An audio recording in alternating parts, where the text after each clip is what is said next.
Kate from the ICanMakeShoes team made these beautiful fisherman sandals, and I'm going to walk you through how she did it.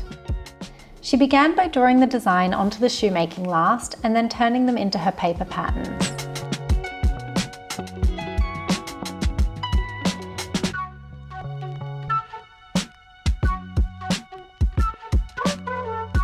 With the patterns ready, she cut the pieces from this beautiful, rich sienna brown crocodile-embossed leather.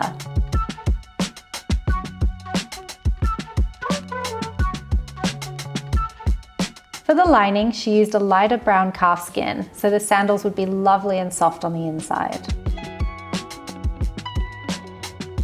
To give the sandals a bit more character, she punched small holes along each strap and used embroidery thread to stitch in a decorative detail.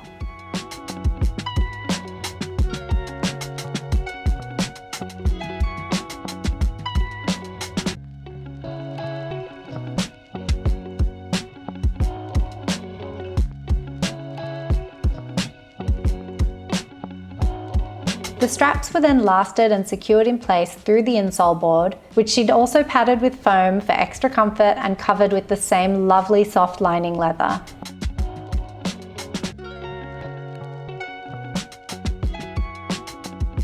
Next, she used shoemaking glue to secure the upper part of the sandal to the sole unit.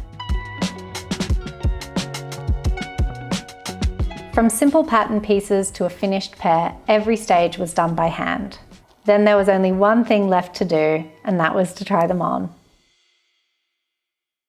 I'm Amanda, the founder of ICanMakeShoes and ICanMakeBags. This Get Inspired series is designed to inspire our community to take the lessons from within our online courses and apply it to different crafts. We hope you enjoy this series, and we'd love to hear from you in the comments section down below.